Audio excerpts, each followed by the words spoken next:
کربلا کی جو جنگ تھی ایک نظریاتی جنگ تھی، یعنی دو نظریے آپس میں ایک دوسرے سے ٹکرائے، اور پھر آج 14ویں صدی کے بعد یعنی تقریباً جو ہے وہ 15ویں صدی کے اندر ہم لوگ کس کے ساتھ کھڑے ہیں؟ یاد رکھیں یزیدی کسی کو کہنا ہمارے معاشرے میں بہت بڑی گالی سمجھی جاتی ہے، اور وہ گالی ہونا بھی چاہیے۔ یاد رکھیں یزیدی بھی اگر اس کو یزیدی کہہ دیا جائے تو وہ چڑ جاتا ہے، یعنی کہ یزیدی بھی جو قلبی طور پر یزیدی ہے وہ اپنے آپ کو یزیدی کہلانا گوارا نہیں کرتا۔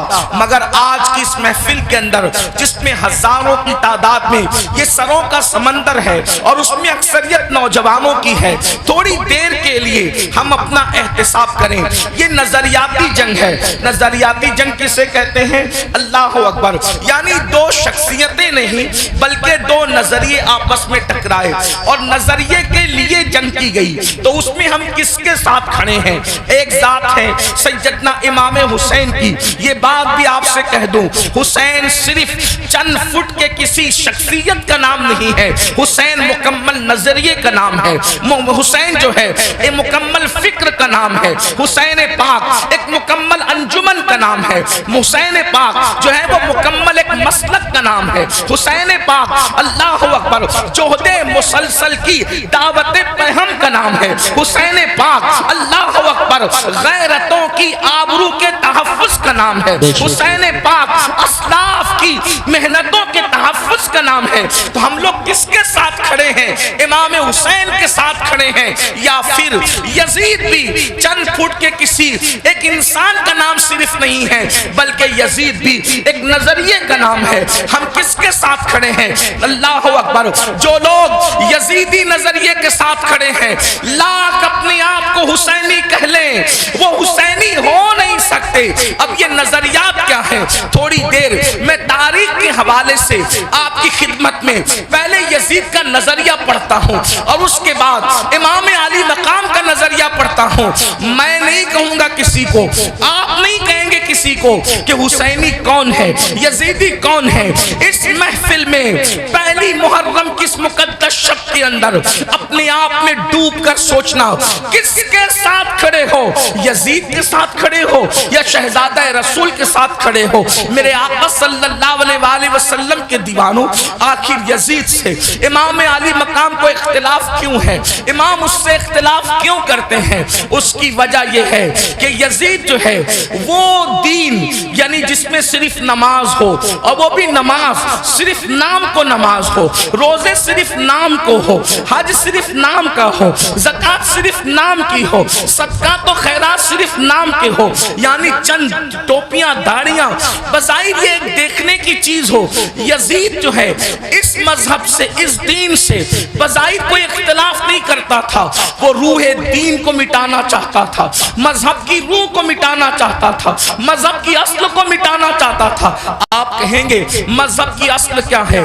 نمبر ایک، سب سے پہلی مذہب کی اصل یہ ہے کہ رسول اللہ صلی اللہ علیہ وآلہ وسلم سے محبت اپنی جان سے زیادہ کی جائے، اپنے مال سے زیادہ کی جائے، اپنے وطن سے زیادہ کی جائے۔ سب سے پہلی اساس مذہب کی یہ ہے، اقبال نے کہا تھا یہ فاقہ کش کہ موت سے ڈرتا نہیں ذرا، روح محمد اس کے بدن سے نکال دو، فکر عرب کو دے کے فرنگی تخیلات، اسلام کو حجاز و یمن سے نکال دو۔ وہ رسول اللہ کی عقیدتیں، وہ رسول اللہ کی محبتیں، وہ رسول اللہ کا پیار۔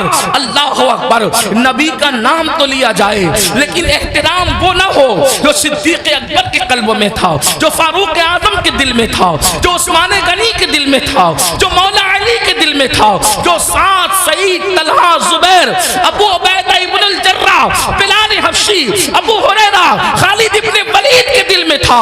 اللہ اکبر، یعنی کہ حضور علیہ السلام کی شخصیت ایک عام انسان کی طرح رہ جائے۔ میں جتنے حوالے آپ کے سامنے جتنی باتیں کر رہا ہوں انشاءاللہ اس کے حوالے یقیناً میں آپ کو دینے کے حوالے سے تیار ہوں، لیکن آپ تھوڑا سا اس کو پہلے سماعت کر لیں۔ اللہ اکبر۔ اس کے بعد یزید کا انداز یہ تھا، اللہ اللہ، مسلمان اور کافر کے درمیان فرق کرنے والی چیز نماز ہے۔ صحابہ یہی کہتے رہے کہ ہم رسول اللہ کے ظاہری دور میں مسلمان اور کافر کے درمیان جو فرق کرتے تھے وہ نماز کی وجہ سے کرتے تھے، اور وہاں یزید کا حال یہ تھا، اللہ اکبر۔ بعد میں آپ مروانی دور میں دیکھیں یزید کی فکر، اللہ اکبر، جمعہ کی نماز کا حال یہ تھا کہ جمعہ کا خطبہ اتنا طویل کرنے والے نے طویل کیا کہ عصر کا وقت بھی جانے لگا، تو اللہ اکبر، اللہ اکبر۔ پھر کیا ہوا؟ حضرت سیدنا عبداللہ ابن عمر جیسی ہستیوں نے ٹوکا تو اللہ اکبر، کہنے والے نے کہا کہ میں یہ چاہتا ہوں کہ آپ کے گردن کا بوجھ جو آپ کے جسم پر ہے اس کو ختم کر دیا جائے۔ میرے آقا علیہ الصلوۃ والتسلیم کے پیارے دیوانوں، اسی طریقے سے آپ دیکھیں، یعنی کہ دین بدلنا، دین کا نام لے کر دین بدلنا، وہ دین جس میں نماز نہ ہو یعنی روح نماز، وہ دین جس کے اندر اللہ اکبر نشے کی مکمل طور پر کوئی رکاوٹ نہ ہو بلکہ نشہ کیا جاتا ہو۔ بلکہ یزید کے بارے میں حافظ ابن کثیر یہاں تک لکھتے ہیں کہ یزید اس نشیڑی کا اور نشہ کرنے والے کا نام ہے کہ جس نے سفر حج میں بھی شراب پینا بند نہیں کیا۔ وہ اس نے سفر حج میں بھی، سنبل والوں اور گرد و نواح سے آنے والوں، آپ سے پوچھنا چاہتا ہوں، ہمارے ہندوستان کا کتنا بھی بگڑا ہوا آدمی اگر حج کے لیے جائے تو کم سے کم وہ سفر حج میں شراب نہیں پیتا، اللہ اکبر۔ لیکن وہ کس قدر بدبخت تھا، کس قدر بدترین اور پلید تھا ابن کثیر کے قول کے مطابق کہ اس نے سفر حج میں بھی شراب پی، اور بعض مورخین نے تو یہاں تک اس کے بارے میں کہا ہے کہ اس نے اشعار کہے۔ اگر مورخین نے انصاف سے کام لیا ہے تو میں اہل علم کی توجہ چاہتا ہوں، میں صرف ناقل کی حیثیت سے اس کو بیان کر دوں، اللہ اکبر۔ اس نے کہا کہ اگر دین محمدی میں شراب حرام ہے تو پھر عیسائی بن کر کے شراب پی لینا چاہیے، یہ اس کا نظریہ تھا۔ وہ بندر نچاتا تھا، آپ کو پتا ہے، وہ بانسری بجاتا تھا، آپ کو پتا ہے، اللہ اکبر۔ اور یہاں تک کہ خواجہ حسن نظامی جیسے لوگوں نے تو بہت بڑی باتیں اس کے بارے میں لکھی، لیکن میں بہت احتیاط کے ساتھ یہ بات کروں کہ یزید اس بدترین انسان کا نام ہے جس نے اپنی سوتیلی ماں پر تک پاپ کی نظر ڈالی۔ لوگوں نے اور آگے کے قصے لکھے ہیں، میں اس کی طرف نہیں جاتا، لیکن صرف اتنا کہنا چاہتا ہوں، اس نے اپنی سوتیلی ماں پر بھی پاپ کی نظر ڈالی۔ شیخ محقق شیخ عبدالحق محدث دہلوی رحمت اللہ علیہ لکھتے ہیں، اما جان سیدہ عائشہ صدیقہ کو اس نے بدترین گالی دی، اور وہ گالی شیخ محقق نے لکھا ہے لیکن مجمع میں میری بیان کرنے کی ہمت نہیں ہے۔ واللہ وہ سیدہ عائشہ صدیقہ جس کے بستر پہ قرآن نازل ہوتا ہو، وہ سیدہ عائشہ صدیقہ جس پہ تہمت لگتی ہو، تو اللہ جس کی برات کا اعلان کرتا ہے، جس کی عصمت کا اعلان کرتا ہے، جس کی شان و عظمت کا اعلان کرتا ہے، سورۃ النور کی آیتیں جس کی طہارت کی گواہی دیتی نظر آتی ہو، میرے امام کہتے ہیں شمع دل مشکاۃ تن سینہ زجاجہ نور کا تیری سیرت کے لیے آیا ہے سورہ نور کا، اللہ اکبر۔ وہ اتنی گندی گالی دی ہے، اس کا ذکر نہیں کیا جا سکتا، یہ یزید تھا۔ اب آپ سے پوچھنا چاہتا ہوں، اللہ اکبر، یزید کے یہاں باپ کا کوئی احترام نہ تھا، اس لیے کہ ابن کثیر کو آپ اٹھا کر کے پڑھیں تو وہ اپنے والد سے دور دور ہی رہا، بلکہ وہ یہود اور نصارہ کے ماحول میں رہا۔ کتوں سے محبت کرنا، بندروں سے محبت کرنا، بانسری کا معاملہ، یہ ساری چیزیں، اور پھر اس کے بعد اس کے اکثر دوست جو تھے وہ یہود و نصارہ تھے۔ میرے آقا علیہ السلام کے پیارے دیوانوں، اب ایسا شخص جو ہے وہ کرسی پر، وہ بھی کون سی کرسی، وہ بھی کون سا تخت، وہ بھی کون سی منزل، وہ بھی کون سا مقام، جس مقام پر افضل البشر بعد الانبیاء بالتحقیق صدیق اکبر بیٹھ چکے تھے، اس کرسی پہ وہ بیٹھ رہا تھا۔ اگر امام اس کو قبول کرتے تو لوگ یہ سمجھتے کہ جو رنگ صدیق اکبر کا ہے وہی رنگ یزید کا ہے. اللہ اکبر. یعنی کس قدر جو ہے وہ دین کے اندر فتنہ ہوتا، رکھنا ہوتا، کس طرح جو ہے وہ دین کا کی شکل بگڑ جاتی. جس کرسی پہ فاروق اعظم بیٹھ چکے تھے اسی کرسی پہ وہ بیٹھنا چاہتا تھا، یعنی مومنوں کا خلیفہ، مومنوں کا امیر کہلانا چاہتا تھا. امام عرش مقام امام حسین رضی اللہ تبارک و تعالیٰ عنہ نے اس کی مخالفت فرمائی اور مخالفت فرما کر ایک مکمل نظریہ پیش کیا. علی اکبر جیسا جوان خاک و خون میں تڑپتا ہوا دیکھا جائے گا، علی اصغر جیسا شہزادہ کربلا کی زمین پر دفن ہوتا ہوا دیکھا جائے گا. سکینہ کے چہرے پر تماچے لگتے ہیں، حسین اس کو برداشت کر لیں گے.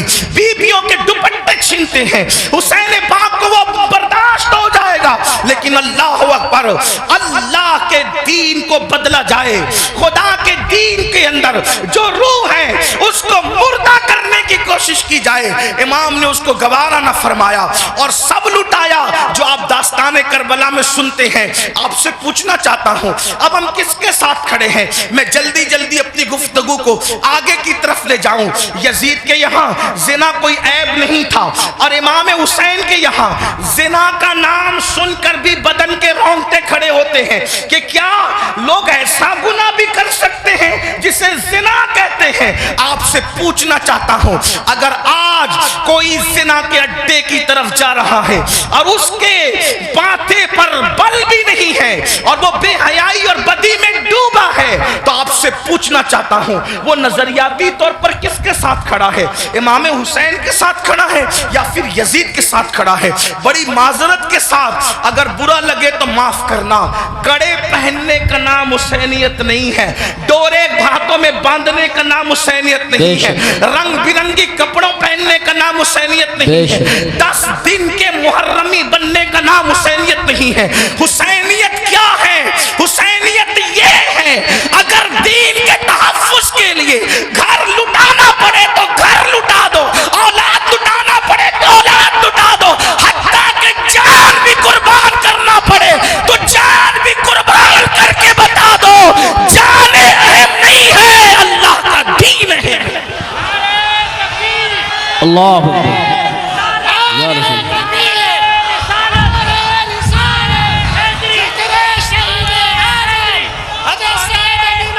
بڑی معذرت کے ساتھ کچھ لوگوں نے حسینیت کو بہت سستا کر دیا. اگر ڈوڑے کڑے اور کلر کے کپڑوں کا نام حسینیت ہوتا یا چند محفلوں کا نام حسینیت ہوتا پھر تو پوری دنیا حسینیت کی طرف آ جاتی. حسینیت اتنی آسان تو نہیں ہے نا. اس دور میں بھی 22,000 کا لشکر الگ کھڑا ہے اور 72 نفوس الگ کھڑے ہیں. اس سے پتا چلا حسینیت آسان نہیں ہے. اب اپنے آپ میں ڈوب کر سوچو قیامت کے دن اللہ اکبر کس کے ساتھ اٹھو گے؟ میری قوم کے وہ جوانوں جو اپنی راتوں کو گندی فلموں کے ساتھ جو ہے وہ اللہ اکبر جہنم کے عذاب کو قبول کرتے ہوئے خدا کے چیلنج سے نہ ڈرتے ہوئے نرم نرم گدوں پہ لیٹ کر اگر زنا کے مناظر دیکھ رہے ہو تو میں یہاں علماء موجود ہے ایک بات عرض کروں کہ یزید بھی تو کہیں پھر ایسا کام کرنے والوں سے اس معاملے میں 2 قدم پیچھے نظر آ رہا ہے. اور میری قوم کے وہ جوان جو اپنے آپ کو حسینی کہہ رہے ہیں وہ اس معاملے کے اندر اس معاملے میں کہہ رہا ہے کیا وہ یزید سے 2 قدم آگے نظر نہیں آتے؟ اللہ بتاؤ تو صحیح. شہزادہ رسول سے محبت کا دعویٰ اور کوئی مسلمان یہ تصور کر سکتا ہے کہ وہ زنا کے اڈے پہ جائے؟ وہ زنا جس کے بارے میں اللہ کے رسول صلی اللہ علیہ وآلہ وسلم غیب داں نبی نے فرمایا کہ قیامت کے دن زانیوں کو آگ کے کپڑے پہنائے جائیں گے، آگ کا کرتا پہنایا جائے گا اور ان کی شرمگاہوں پر جہنم کی آگ بھڑکائی جائے گی. پھر اس کے بعد دوسری چیز شراب کو لینے، نشہ کو لینے. اللہ اکبر 16 17 سال کے لڑکے آج ہمارے نشہ کی طرف جا رہے ہیں اور اللہ اکبر نشہ کی طرف جو چیز لے جا رہی ہے مجھے ایسا محسوس ہو رہا ہے کہ حکے کا حکا جو ہے وہ انسان کو نشے نشے کی طرف تیزی کے ساتھ لے جا رہا ہے۔ میں حقے پر کوئی حکم تو نہیں لگا رہا ہوں، ویسے کہ کوئی میں مفتی بھی نہیں ہوں کہ میں حقے پر کوئی حکم لگاؤں، حکم بیان کرنا میرا کام نہیں۔ میں ایک چھوٹا سا طالب علم ہوں، اصلاح معاشرہ کی محفل میں صرف دل کا درد لے کر کے آیا ہوں۔ ابتدا حقے سے ہوتی ہے، حقہ تو کوئی حرام نہیں، اس طرح کی لوگ بات کرتے ہیں، پھر دھیرے دھیرے سگریٹ پر آتے ہیں، اور سگریٹ کے اندر پھر کیا کیا لگا کے پیا جاتا ہے مجھ سے زیادہ آپ لوگ جانتے ہیں، اور آپ لوگوں سے ہی ہم تک باتیں پہنچتی ہیں، اور پھر دھیرے دھیرے انسان ایم ڈی کا، نشے کا، اور خدا جانے کس کس چیز کا عادی ہو جاتا ہے۔ آپ سے پوچھتا ہوں، یزید بھی نشہ کر رہا ہے، آپ بھی نشہ کر رہے ہیں، اور یزید کے اور آپ کے نشے میں فرق کیا ہے؟ اللہ اکبر، شاید یزید نے ایم ڈی وغیرہ کو خواب میں بھی نہیں دیکھا ہوگا۔ اللہ اکبر، اندازہ فرمائے کس طرف جا رہے ہو۔ اللہ اکبر، امام علی مقام علی جدی والی سلام کے سامنے یہ چیلنجز تھے۔ آپ اپنی قوم کو جرائم سے بچانا چاہتے تھے، آپ اپنی قوم کو گناہ سے بچانا چاہتے تھے۔ جانتے ہیں اللہ کے رسول صلی اللہ علیہ وآلہ وسلم نے بستیوں کے اجڑنے اور گھروں کے اجڑنے کے لیے جو بات بیان فرمائی ہے اس کو دل کے کانوں سے سنیں۔ اللہ کے غیب دا نبی صلی اللہ علیہ وآلہ وسلم ارشاد فرماتے ہیں، راتوں کو کچھ لوگوں کے مکانات خود بخود زمین میں دھس جائیں گے، زمین کے اندر جو ہے زمین بوش ہو جائیں گے۔ آپ کبھی سنتے ہیں نا کہ فلاں بلڈنگ گر گئی، فلاں بلڈنگ زمین میں دفن ہو گئی۔ میں یہ نہیں کہتا کہ سب اسی وجہ سے ہوتی ہے، لیکن اللہ کے حبیب غیب دا نبی صلی اللہ علیہ وآلہ وسلم گھروں کے اجڑنے کے، گھروں کے زمین بوش ہونے کے اسباب کیا بیان کرتے ہیں۔ لوگ کہتے ہیں ہمارے گھروں پر یہ چل رہا ہے، وہ چل رہا ہے۔ میں نے کہا جو چلا رہے ہیں ہم ان کے بھی ساتھ نہیں ہیں، لیکن اپنا کرتوت بھی تو دیکھو۔ قرآن کہتا ہے وَمَا أَصَابَكُم مِّن مُّصِيبَةٍ فَبِمَا كَسَبَتْ أَيْدِيكُمْ، کہ تم پر جو بھی مصیبت آتی ہے وہ تمہارے کیے دھرا ہے، وہ تمہارے برے اعمال کا نتیجہ ہے۔ اللہ اکبر، کیا ہوا؟ آقا ارشاد فرماتے ہیں صلی اللہ علیہ وآلہ وسلم کہ کچھ لوگوں کے مکان راتوں رات زمین پہ گر جاتے ہیں، زمینوں میں دھس جاتے ہیں۔ صحابہ نے پوچھا یا رسول اللہ اس کی وجہ کیا ہے؟ آقا فرماتے ہیں دو گناہ جب گھروں کے اندر کیے جاتے ہیں، دو گناہ جب عمارتوں کے اندر کیے جاتے ہیں تو گھروں کو زمین میں دھسا دیا جاتا ہے، گھروں کو زمین بوس کر دیا جاتا ہے۔ پوچھا یا رسول اللہ وہ کیا ہے؟ فرمایا ایک موسیقی ہے، میوزک ہے۔ جس گھر میں میوزک بجتا ہے اور جس گھر میں شراب پی جاتی ہے، راتوں رات ان گھروں کو زمین میں دھسا دیا جاتا ہے۔ اب آپ مجھے بتاؤ، کانوں میں ایئر فون لگا کر راتوں کے 3-3 4-4 بجے تک میوزک سننے والوں، کیا تمہیں اپنے گھروں سے پیار نہیں ہے؟ تمہیں اپنے گھروں سے محبت نہیں ہے؟ تمہیں اپنے گھروں سے الفت نہیں ہے؟ اور پھر اللہ کے حبیب علیہ السلام فرماتے ہیں جس نے دنیا میں شراب کا ایک گھونٹ پیا اور توبہ نہیں کی، جب وہ مرے گا تو مرنے وقت اس کی زبان پہ کلمہ جاری نہیں ہوگا، وہ کلمے سے محروم رہے گا۔ اور یہاں تک کہ حضرت مالک الدینار فرماتے ہیں میں نے کئی نشہ کرنے والوں کو کفر پر مرتے دیکھا ہے۔ اللہ اکبر، حضرت عمر ابن عبدالعزیز کہتے ہیں میں نے کئی نشہ کرنے والوں کو کفر پر کافر ہو کر مرتے دیکھا ہے۔ اللہ کے بندو ذرا غور تو کرو۔ پھر تیسری چیز لیتے ہیں نماز کے حوالے سے۔ 95% لوگ نماز نہیں پڑھتے ہمارے معاشرے کا، اور لوگ آسانی سے کہہ دیتے ہیں مولانا ہمیں ٹائم نہیں ملتا، بلکہ عاشور کے شب میں بھی جس میں جمعرات ہی کو جنگ ہو رہی تھی کربلا کی، اکثر مورخین کہتے ہیں جمعرات کو ہی جو ہے وہ جنگ کا آغاز کر دیا تھا۔ امام پاک نے پوچھا غازی عباس سے عباس کیا کر رہے ہیں یہ لوگ؟ کہا وہ تو جنگ شروع کرنے کی بات کرتے ہیں۔ کہا ان سے کہہ دو کہ ہمیں نماز بہت پسند ہے، ہمیں تلاوت بہت پسند ہے، ہمیں گریہ اللہ کے لیے کرنا بہت پسند ہے، ذکر اذکار بہت پسند ہے۔ وہ جنگ تو ہونی ہے لیکن ایک رات کی وہ ہمیں مہلت دے دے تاکہ آنے والی رات شب عاشور ہے اس میں ہم اللہ کی عبادت کریں، گریہ وزاری کریں۔ آپ سے پوچھتا ہوں امام تو مہلت لے رہے ہیں عبادت کے لیے، اور اللہ رب العزت نے ہمیں پوری زندگی دی ہے، عبادت کی طرف نہیں آتے۔ کتنی سادگی سے انسان کہتا ہے مولانا ٹائم نہیں ملتا۔ مجھے بتاؤ ہم سے بڑھ کر کے مکر کون کر رہا ہے؟ ہم کہتے ہیں ٹائم نہیں ملتا. اگر تلاوت کے لیے ٹائم نہیں ہے تو گھنٹوں گھنٹوں واٹس ایپ پر وقت کے لیے کیسے ٹائم ملتا ہے؟ اگر اللہ کی عبادت کے لیے ٹائم نہیں ہے تو فیس بک پر یوٹیوب پر گھنٹوں گزارنے کے لیے ٹائم کیسے ملتا ہے؟ دوستوں کے ساتھ گپ شپ کرنے کے لیے ٹائم کیسے ملتا ہے؟ یاد رکھیے اللہ کے بندو، کب تک عیاشیاں کرتے رہو گے؟ کب تک جرائم کرتے رہو گے؟ کب تک خدا کے غضب کو چیلنج کرتے رہو گے؟ کب تک اللہ کے عذاب کو دعوت دیتے رہو گے؟ کب تک خدا کے عذاب سے غفلت برتتے رہو گے؟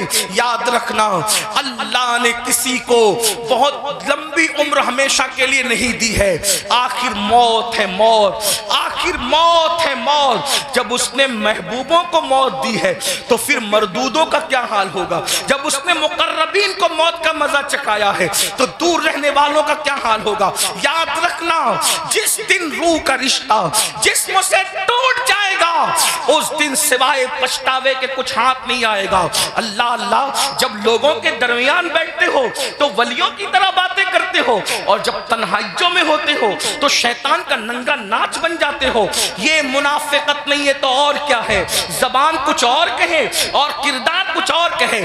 قرآن کہتا ہے لما تقولون ما لا تفعلون، وہ کیوں کہتے ہو جس پر خود عمل نہیں کرتے. مسلمانوں بتاؤ، اللہ اکبر، ہمیں نماز کے لیے ٹائم نہیں. کون نماز؟ وہ نماز جو معراج المومنین ہے، وہ نماز جو رسول اللہ صلی اللہ علیہ وآلہ وسلم کی آنکھوں کی ٹھنڈک ہے، وہ نماز جو گناہوں سے انسان کو ایسے پاک کر دیتی ہے جیسے غسل کرنے والوں کے جسم کا میل ختم ہو جاتا ہے، وہ نماز جو اللہ سے بندے کو قریب کر دیتی ہے، اللہ کا قرب نصیب ہوتا ہے جس نماز سے. کون سی نماز؟ وہ نماز جس کی بنیاد پر انسان رحمتوں کا مستحق ہوتا ہے. کون سی نماز؟ وہ نماز جس سے روزی میں برکت ہوتی ہے. وہ نماز جس کے بعد دعائیں قبول ہوتی ہے. وہ نماز جس کے پڑھنے سے بیماریوں کا خاتمہ ہوتا ہے. وہ نماز جس کے بعد انسان کو مقام محبوبیت ملتا ہے. وہ نماز، اللہ اکبر، سارے احکامات زمین پر بھیجے گئے لیکن جب نماز دینا ہوا تو زمین پر نہیں بھیجی گئی بلکہ معراج میں لامکاں پہ بلا کر محبوب کو دے کے بتایا گیا. سارے احکامات اپنی جگہ ہے لیکن نماز کا معاملہ اپنی جگہ ہے. اسی لیے بزرگوں نے فرمایا، اللہ کے رسول علیہ السلام فرماتے ہیں کہ سب سے پہلے قیامت میں نماز کے بارے میں پوچھا جائے گا. اگر نماز کا معاملہ آپ کا کلیئر ہوا تو سارے معاملات کلیئر کر دیے جائیں گے، اور اگر نماز کے معاملے میں اٹک گئے، نماز کے معاملے میں پھنس گئے تو پھر انسان بچ نہ سکے گا. آپ مجھے بتائیں، ہمیں اللہ سے ڈر نہیں لگتا؟ جس قیامت کے دن کے بارے میں کعب احبار کہتے ہیں اگر 70 انبیاء کے برابر بھی کوئی اعمال بفرض محال لے کر کے پہنچے تو بھی وہ اپنے اعمال کو حقیر جانے گا، حقیر. آپ سے پوچھتا ہوں کیوں وقت نہیں نکالتے؟ اب آئیے آپ سے پوچھوں، امام تو سجدے کی، امام تو اللہ اکبر شہادت کے وقت بھی سجدہ کرتے ہیں. کتنا دردناک وقت ہوگا اللہ اللہ جب انسان کا ایکسیڈنٹ ہوتا ہے اور وہ موت کو قریب دیکھتا ہے تو انسان اپنی جان کی فکر کرتا ہے. مگر قربان میرے امام شہید کربلا نے جب آخری وقت آیا تو بھی اپنے سر کو سجدے میں رکھا اور سر سجدے میں رکھ کر کے بتا دیا اوروں کو جان سے محبت ہے لیکن علی کے بیٹے کو اپنی جان سے زیادہ سجدے سے محبت ہے. آپ بتائیں تو صحیح. اور اسی نماز سے ہم دور ہیں. عاشور میں بھی نماز دور کرتے، عاشور میں بھی نماز سے دور رہتے ہیں. آئیے اب اس اپنی گفتگو کو اینڈ کی طرف لے جاتے ہوئے آپ سے پوچھوں، اگر قیامت کے دن، توجہ کرنا ان جملوں پر، اگر قیامت کے دن فہرست بنی زانیوں کی کہ زانی ایک ساتھ کھڑے رہیں، توجہ آپ، زانیوں کی فہرست بنی کہ زانی ایک ساتھ کھڑے رہیں گے تو جس گروپ میں یزید ہوگا اسی گروپ میں زنا کرنے والے بھی تو ہوں گے نا. دنیا کے اندر بڑی بڑی باتیں ہانکنا آسان ہے. محشر آپ کی مرضی اور میری مرضی سے نہیں ہوگا. محشر کو محشر کہتے اس لیے ہیں کہ وہاں بڑے بڑے مقربین بھی نفسی نفسی کہیں گے. تھوڑا کسی کے دل کی فریاد دل کے کانوں سے سنو. میری قوم کے جوانوں جہنم کا ایندھن بننے نہیں آئے ہو. میری قوم کے جوانوں اللہ کو ناراض کرنے نہیں آئے ہو. امام علی مقام سے جان سے زیادہ محبت آپ سے پوچھتا ہوں تھوڑا غور کرنا، ایمان والے دل پہ ہاتھ رکھ کر سوچنا، زانیوں کی فہرست بنے گی کہ سارے زانی ایک ساتھ کھڑے رہیں، تو بتاؤ جہاں یزید ہوگا وہاں زانی لوگ ہوں گے کہ نہیں ہوں گے؟ اور نگاہوں کی پاکیزہ، نگاہوں کو پاکیزہ رکھنے والوں کی فہرست بنے گی کہ جو نگاہوں کو نیچا رکھتے تھے، عورتوں کو پاپ کی نظر سے نہیں دیکھتے تھے، جن کی نگاہوں میں تقدس تھا وہ سب ایک طرف کھڑے رہیں۔ تو بتاؤ اللہ اکبر، نگاہوں کو تحفظ دینے والے امام حسین کے ساتھ کھڑے ہوں گے اور زنا کرنے والے یزید کے ساتھ کھڑے ہوں گے۔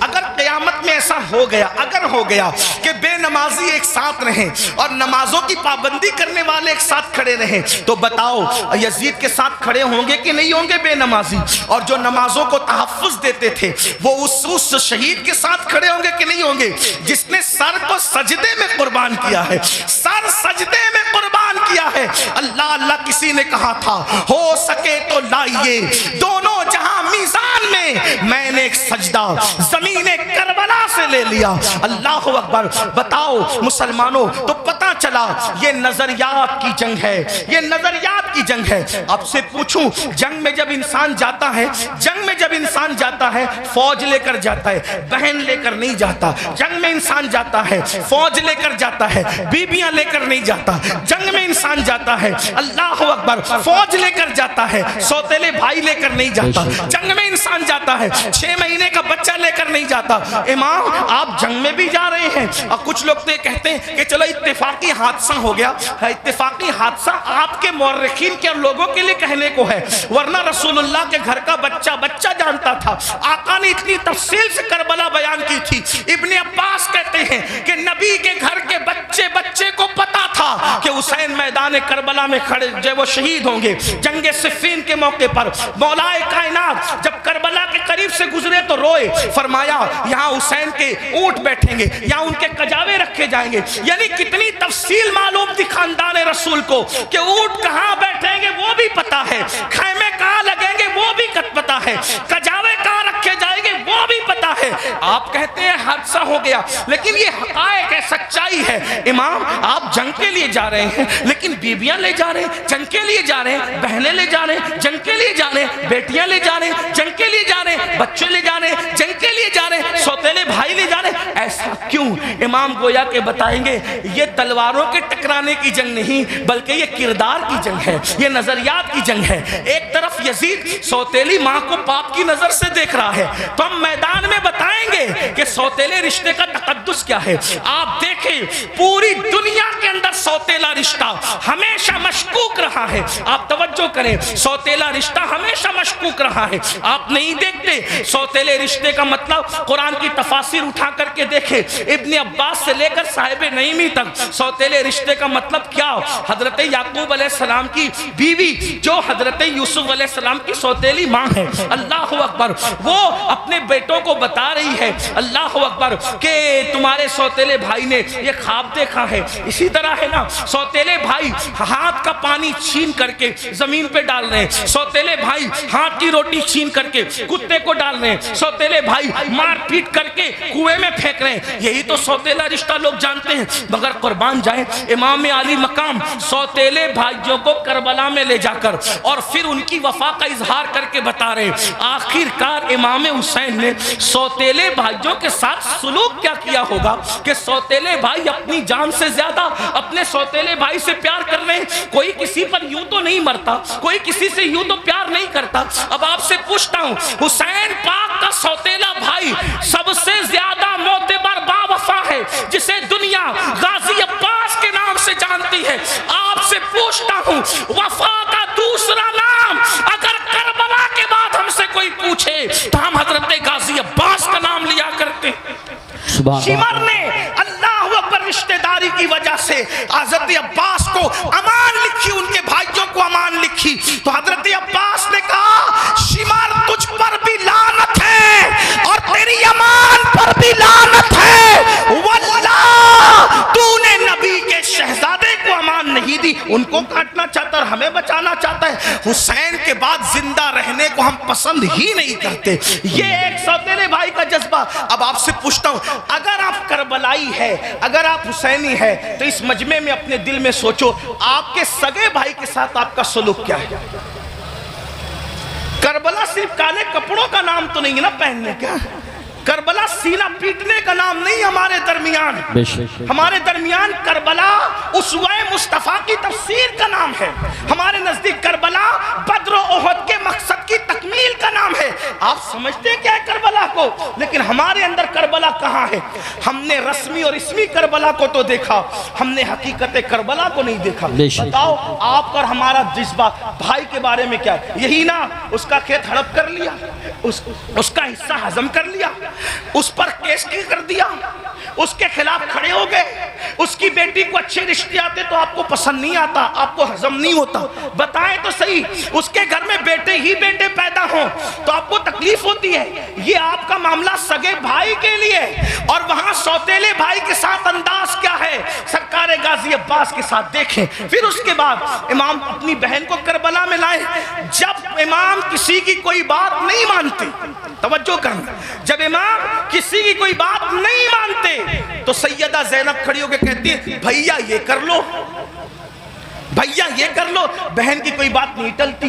گویا کہ حسین بتا رہے ہیں وہاں بہن کا کوئی تقدس نہیں ہے, اور یہاں بہن کے تقدس کا عالم یہ ہے کہ بظاہر اگر حضرت امام کے اپنی فکر کے خلاف بہن بات کر رہی ہے تو امام اس کو ہی مانتے نظر آ رہے. کس نے نہیں کہا تھا کہ علی اصغر کو لے جائیں اور یزیدیوں سے کہیں کہ پانی پلا دیں. امام نے سب کو منع کیا, لیکن جب بہن آئی بہن نے کہا میرے لیے چلے جائیں, میں کہہ رہی ہوں آپ چلے جائیں. تو مورخین لکھ رہے ہیں بہن کی بات مان کر امام یزیدیوں کی طرف جاتے ہوئے نظر آتے ہیں. حالانکہ یہ امام پاک رضی اللہ تبارک و تعالیٰ کی شان ہے کہ یزیدیوں کے ہاتھوں سے ان کے شہزادہ والا تبار نے پانی نوش نہیں فرمایا, وہ تو شہید ہو گئے. لیکن آپ سے پوچھتا ہوں بہن کے بارے میں امام علی مقام کا حال یہ, بیویوں کی موجودگی میں قیادت کا جھنڈا خاندان نبوت کا کسی کے ہاتھ میں دیتے ہیں, بیٹیوں کی اور بیویوں کی موجودگی میں اس کو بہن کہتے ہیں. بتاؤ امام تو بہن سے اتنا پیار کرتے ہیں. ہمارا اور آپ کا بہنوں کے ساتھ کیا تعلق ہے, ہمارا اور آپ کا بہنوں کے ساتھ کیا رشتہ ہے. آپ بتائیں مجھے, اگر بہن گھر آ جائیں 4 بچوں کو لے کر تو بھائی اور بھابھی بات کرتے ہیں, کھلائیں گے کہاں سے.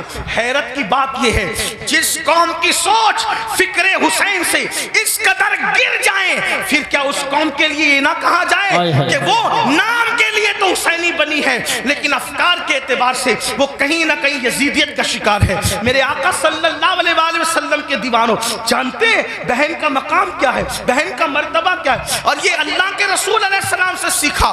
آقا علیہ السلام کی کوئی حقیقی بہن نہ تھی, لیکن جب جنگ حنین کے موقع پر اللہ اکبر, حنین کے اندر وافر مقدار میں, کثیر مقدار میں جب وہ غنیمت کا مال آیا تو اس وقت تو ایک خاتون آئی اور آنے کے بعد کہا اے محمد میں آپ کی بہن ہوں, میں آپ کی بہن ہوں. حضور علیہ السلام کو اس بہن سے جدا ہوئے تقریباً کم و بیش آدھی صدی بیت چکی تھی. اللہ کے حبیب علیہ السلام نے کہا تم میری بہن ہو, نام کیا ہے؟ کہا میرا نام شیمہ ہے, میں حلیمہ کی بیٹی ہوں. آقا علیہ السلام نے فرمایا شیمہ کو تو جانتا ہوں, حلیمہ کو بھی جانتا ہوں, میری وہ ماں ہے رضائی ماں, لیکن شیمہ تم میری بہن اور تم ہی ہو, اس کی نشانی تمہارے پاس کیا ہے؟ اللہ کیا نشانی ہے مجھے بتاؤ. تو حضرت شیمہ کہتی ہے ایک بات ایسی ہے جو صرف تم اور میں جانتے ہیں, تیسرا کوئی نہیں جانتا ہمارے سوا. کہا وہ کون سی؟ تو آقا علیہ السلام سے انہوں نے عرض کیا ایک دن میں آپ کو کہیں لے جانا چاہتی تھی, ایک دن میں آپ کو کہیں لے جانا چاہتی, آپ آنا نہیں چاہتے تھے, میں نے زبردستی کی, گود میں چھینا.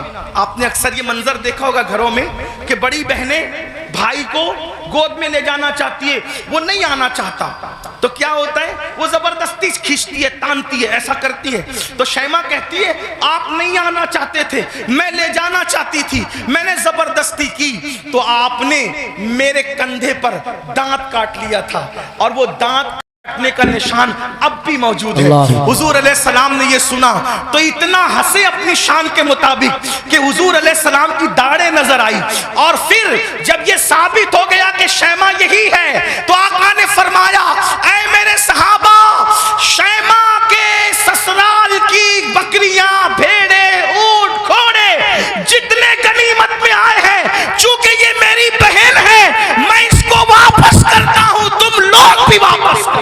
سبحان اللہ، نعرہ تکبیر فرمائے اللہ۔ بہن کا یہ یا اکرام رسول ہے، حالانکہ وہ حقیقی بہن نہیں ہے، وہ حقیقی بہن نہیں، رضائی بہن ہے۔ اکرام دیکھو، احترام دیکھو، ہمارے پاس بہن کا کیا احترام ہے۔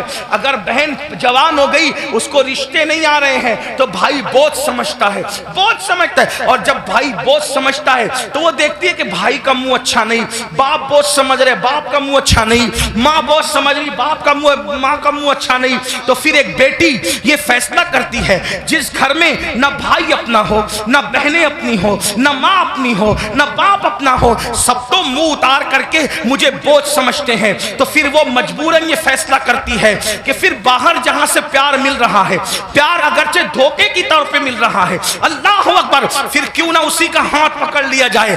یاد رکھنا مسلمانوں، آج ہمارے ممبروں سے یہ بات ہو رہی ہے کہ ہماری بیٹیاں بھاگ رہی ہیں، بھاگ رہی ہیں، بھاگ رہی ہیں، مفکرین یوٹیوب چینلوں پر بھی کہہ رہے ہیں۔ پہلی بات تو میں دو بات کرنا چاہتا ہوں۔ نمبر ایک، ممبروں سے اس بات کو بہت مبالغے کے طور پہ بیان نہ کیا جائے، یہ میری گزارش ہے، ورنہ کل مستقبل میں، اللہ اکبر، مستقبل میں کل لوگ انہی تقریروں کو بنیاد بنا کر، انہی اخبارات کے آرٹیکلوں کو بتا کر ہمارے بچوں کو تانا دیں گے کہ تمہاری بیٹیاں تو بھگوڑی تھی، بھگوڑی، قوم کی بیٹیاں بھگوڑی تھی۔ کوئی کہتا ہے 30 لاکھ چلی گئی، کوئی کہتا ہے 40 لاکھ چلی گئی، کوئی کہتا ہے 50 لاکھ چلی گئی۔ میں نے کہا حضرت جی ثبوت تو بتائیں، اتنی چلی گئی کہاں گئی، ذرا یہ تو بتائیں۔ وہ کہا میڈیا میں آیا ہے۔ میں نے کہا او نادانو، تھوڑا تو ذرا شعور کرو، ہر بات تو بولنے کی نہیں رہتی۔ اگر میڈیا کہہ دے کہ چاند ہو گیا، چاند آ گیا، تو کیا اس کی بات مانو گے؟ کہ نہیں مانیں گے۔ ہم نے کہا جس میڈیا کے کہنے پہ چاند کا آنا نہیں مانتے، اس میڈیا کے کہنے پہ بیٹیوں کا بھاگ جانا کیسے مان لیتے ہو؟ واللہ آج بھی مسلمانوں کی بیٹیوں میں اتنی غیرت ہے کہ کسی اور کی ماں میں اتنی غیرت نہیں ہے، لیکن کہیں کچھ گئی ہے، کہیں کچھ گئی، میں جانتا ہوں، انکار نہیں کر رہا ہوں، کہیں کچھ گئی ہے، لیکن کون گئی ہے؟ وہ گئی ہے خدیجۃ الکبریٰ کا کردار جس نے نہیں سیکھا۔ کون گئی ہے؟ عائشہ صدیقہ کا کردار جس نے نہیں سیکھا۔ کون گئی ہے؟ سیدہ فاطمہ الزہرا کا کردار جس نے نہیں سیکھا۔ کون گئی ہے؟ سیدہ زینب کا کردار جس نے نہیں سیکھا۔ وہ چند گئی ہے، لیکن یاد رکھنا ہم اتنا مبالغہ نہ کریں، اس لیے کہ باتیں باتیں ہوتی ہے، حقیقتیں حقیقتیں ہوتی ہے۔ اللہ اکبر، اپنی باتوں کو دلچسپ بنانے کے لیے پوری قوم کی آبرو کا ہم سودا نہ کریں، تھوڑا سا ہمیں خیال کرنا ہوگا۔ اور ایک بات کہتا ہوں، لیکن چلے چند گئی تو گئی، ایک بات کہتا ہوں بہت پورے یقین سے کہتا ہوں، علماء موجود ہیں، میرے مخدوم بھی موجود ہیں، سادات کرام بھی موجود ہیں۔ اللہ اکبر، جب تک مسلمان بیٹی کو جنت سمجھتا تھا اس وقت تک ہماری بیٹیاں گھر سے کبھی نہیں بھاگی تھی۔ جب سے مسلمان نے بیٹی کو بوجھ سمجھا ہے، اب ہماری بیٹیاں گھروں سے جا رہی ہیں، اگر جا رہی ہے چند تو بوجھ سمجھا اس لیے جا رہی۔ بیٹیوں کو بوجھ نہ سمجھو، بیٹیاں بوجھ نہیں ہے، جنت ہے۔ بیٹیاں بوجھ نہیں ہے، جنت ہے۔ بہنیں بوجھ نہیں ہے، جنت ہے، اس لیے ان کی خدمت کرو۔ کیا لوگوں کو یہ نہیں پتا؟ اللہ کے سچے رسول صادق و مصدوق نے فرمایا، بیٹی کی پرورش کرنے والا اور میں محمد جنت میں اتنے قریب ہوں گے جیسے یہ دو انگلیاں قریب ہے۔ آپ سے پوچھتا یہ لوگ کہتے ہیں حضرت ایسا تعویذ دی ہمیشہ برکت رہے۔ میں نے کہا بیٹی اس تعویذ کا نام ہے قیامت تک برکت رہے گی۔ وہ کیسے؟ کہ حدیث پاک میں آتا ہے جس گھر میں بیٹی پیدا ہوتی ہے اس گھر میں فرشتے آتے ہیں اور اس کو چاروں طرف سے گھیر کر کہتے ہیں اے کمزور جان سے پیدا ہونے والی کمزور جان، جس کے گھر میں تو پیدا ہوئی ہم قیامت تک اللہ کے حکم سے اس کی مدد کرتے رہے۔ اب بیٹی پیدا ہو تو مدد یوں اتر رہی ہے، اور ہم نے بیٹیوں کو بہت سمجھ لیا۔ تو امام کربلا میں دیکھو بیٹی سے پیار کتنا کر رہے ہیں۔ حضرت سیدہ سکینہ جنہیں سکینہ بھی کہتے ہیں، اب میں جو ہے وہ تلفظات کے جو ہے وہ بھول بھلیا میں آپ کو گمانا نہیں چاہتا، جو لوگ کہتے ہیں وہی کہہ کر آگے بڑھنا چاہتا ہوں، لیکن بہرحال حضرت سیدہ سکینہ کو سینے پہ سلا رہے کہ نہیں سلا رہے؟ ایک بیٹی کا مرتبہ، کربلا کے خیمے میں امام اپنی بیٹی کو سینے پہ رکھ رہے ہیں۔ آپ اندازہ تو فرمائیں چچا